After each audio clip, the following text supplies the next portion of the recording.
What makes a great leader? Is it high IQ, the ability to strategize, analyze data, and make sharp decisions? Or is it emotional intelligence, the ability to connect, inspire, and manage relationships effectively?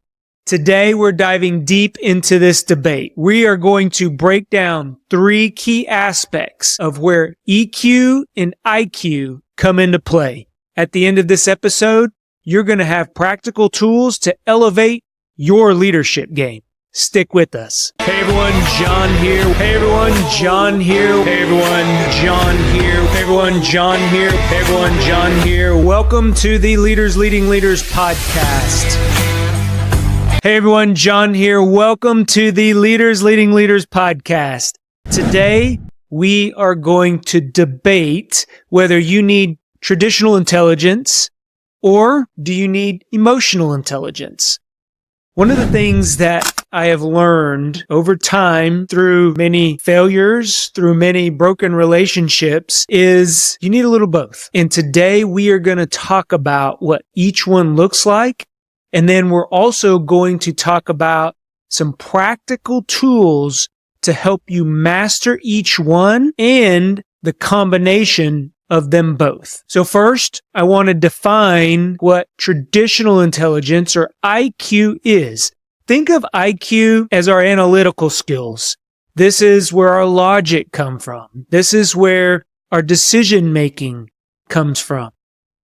Vice versa, you have emotional intelligence.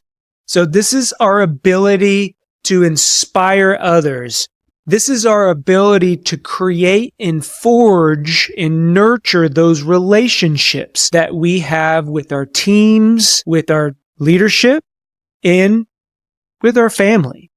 So today I want to talk about understanding both traditional intelligence or IQ and emotional intelligence or EQ is going to make you a better leader in your home and your business or your work life. We're going to break down what each one looks like, give you some practical tools. As always, I want you to be active listening. Take out your journals, take out a pen. If you're working out or you're driving, just bookmark this episode so that way you can come back. Because if you are leading others, it's important for you to understand you need both. And a combination that can be tricky, can be very situational, but you need to have both of these in your toolbox in order to get you to where you're going. So the first thing that we're going to talk about is the IQ advantage. And this piece has to do with our decision making. So think of this, leaders that I have worked with that have a very high IQ excel at data-driven decisions. They are immersed with data. Their Excel spreadsheets, they got tons of metrics. They understand how the metrics drive the vision and mission of the organization, and they're consistently improving on those standards. Okay? One of the things that, as I was journaling this morning, I was thinking about leaders that I have worked with that have a very high IQ. And these leaders, they use data wisely. People who have a high IQ are very data driven. So for example, if you make a decision or you have input for a decision that a high IQ leader needs to make, you better come with data. You better come with information that is going to support your decision, and that better be data driven. Remember, people with high IQ, they're all about that data-driven decision. So for you to ask or give input into a decision, it needs to be in the form of data, especially with a high IQ leader. So what does that look like? You probably need to go back and review trends. Make sure, okay, over a 3-6 month, year period, this is what is occurring. Don't just give them a snapshot, because they are going to want to see the bigger picture and the story that the data tells. The other thing that I've learned with high IQ leaders is be very objective whenever you get into the data analysis. We all know that we can pull data to support our viewpoint or to support the decision that we want that leader to make. However, that leader is going to ask for more. They are going to call you out and see if you are really telling the story that you want them to hear or if this is the full story. So for one, make sure that you tie your data back into the metrics. High IQ leaders are all about key performance indicators, and those indicators better have metrics. If it's not worth measuring, it's not worth doing. Think of that whenever you are gathering information for high IQ leaders. The other thing, if you are a high IQ leader, you need to understand your blind spots. Where can you get yourself in trouble? A lot of times when you're sitting around a boardroom or you're sitting around a decision table and people are feeding you data or they're giving you their expert opinion on what it looks like or what you need to know in order to make a decision, it's real easy to go with the most senior person in the room or your trusted agent, whoever that is. We're human beings. So if that individual has been in the organization for quite some time, they understand the information, you've trusted them in the past, it's easy for us to take their opinion. Or recency bias. If that individual goes last, a lot of times people tend to take the last piece of advice or the last person that gets to them, supports their decision. Great idea. That's what we're going with. Know your blind spots. So if you know this about yourself as a high IQ leader, what I want you to do, ask others. Let people know how you are going to make the decision. That's okay. So for example, I'm going to ask everybody around this table for the information to support my decision. Then I will consider everything and I'll make a decision within 24 hours. That's a simple way to check your blind spot, let everybody know around the table what that decision-making process looks like. Let them know that they're going to have equal buy-in, so you're also building trust. And for you, it's going to give you a timeline. It's going to give you all the information, the big picture that high IQ leaders strive to get, but sometimes we get very narrowly focused, especially if we have a senior person in the room that we trust, and that's always been there for us, and that's just a natural tendency. But realize that different perspectives are going to allow you as a leader to make a better data-driven decision. So a couple takeaways here. Make sure that you are allowing others to provide information that's going to get different perspectives in the room, and then also take into account emotional and social considerations. This piece right here, again, is somebody having a bad day. Are you having a bad day? Check yourself, know your blind spots. Social considerations, proximity bias. In a virtual world, sometimes people in the room we are going to bias based on their proximity to us rather than someone who is virtual. So make sure that you understand both emotional and social considerations whenever you as a high IQ leader need to make a decision. So that's IQ. I want to take a quick break from our discussion today to mention a couple things.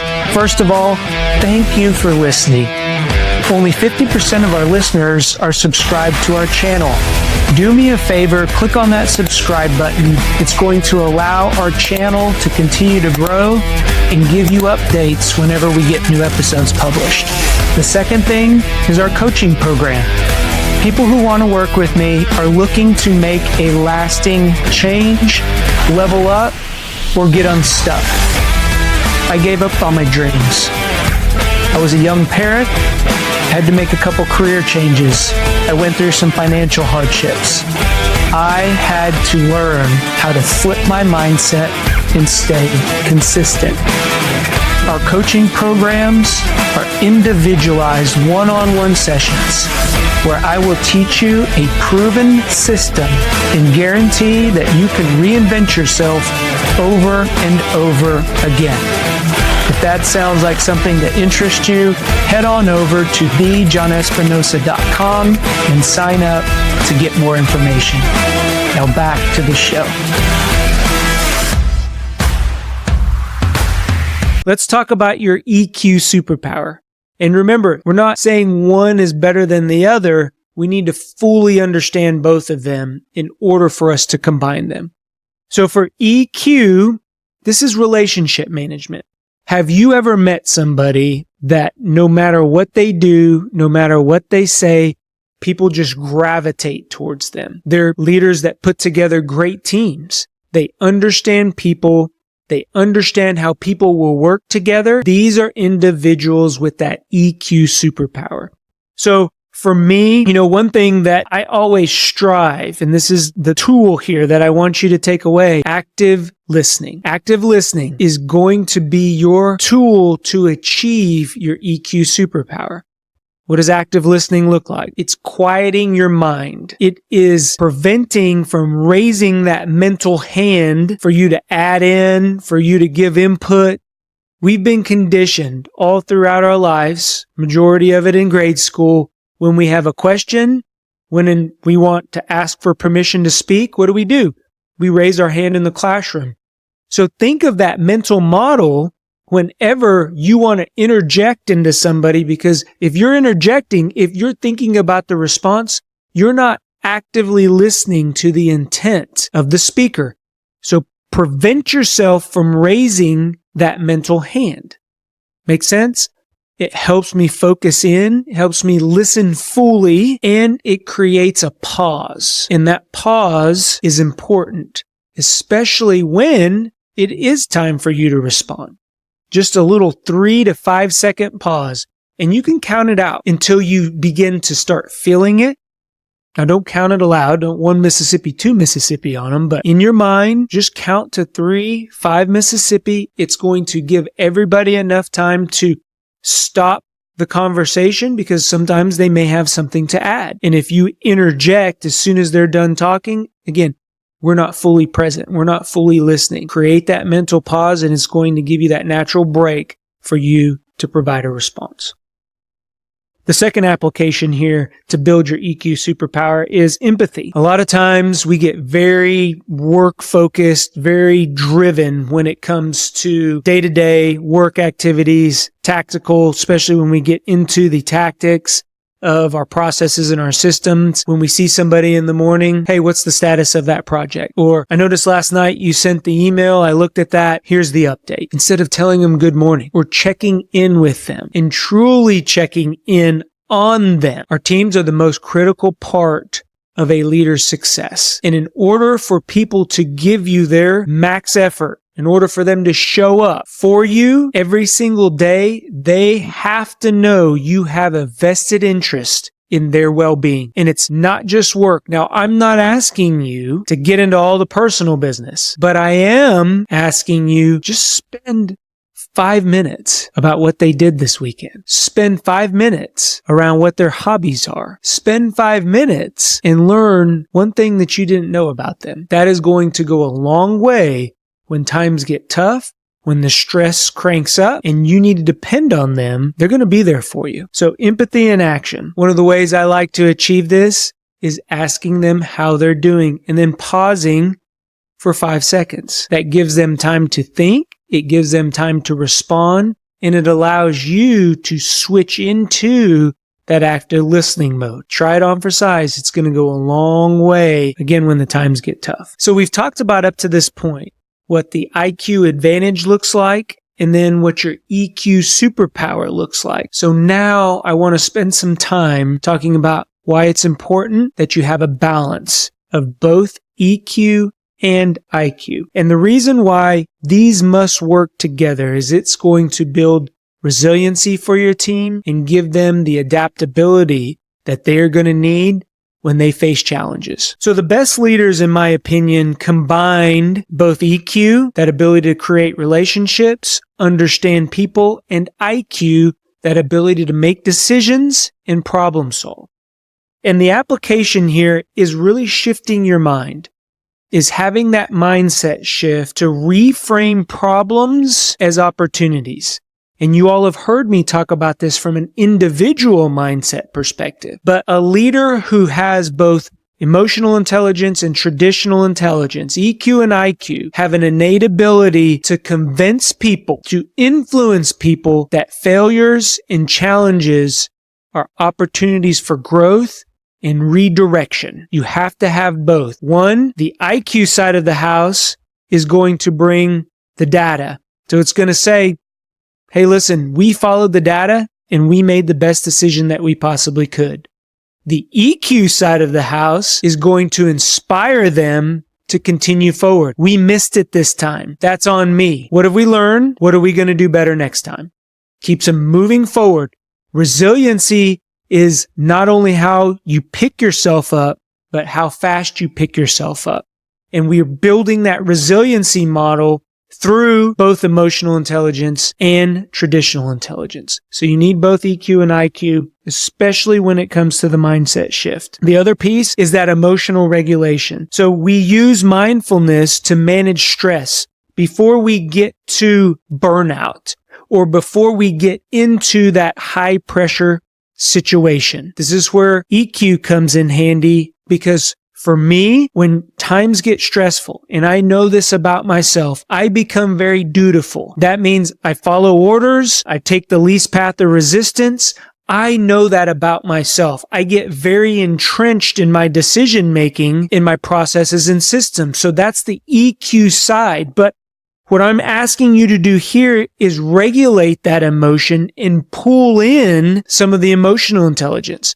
Because if you just power through everything, people are not going to understand why decisions are being made. And if they don't understand, they're going to get the feeling that you don't care, that they don't feel seen, that the input that they're given doesn't matter because you're just going to make a decision based on what the status quo is. And that's how things are going to move forward. I myself have driven people away when I get into a stressful situation because my IQ comes out and my EQ sits on the sideline. So what I'm asking is you got to have a mix of both. You have to have that self-awareness to understand, especially in challenging times, especially when you get under stress, how am I acting? Take a deep breath.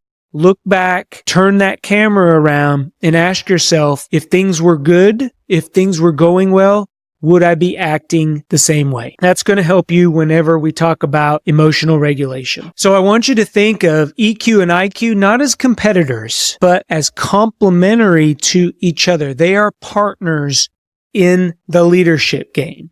And if you can master both, you are going to take your leadership, you're going to take your team to the next level.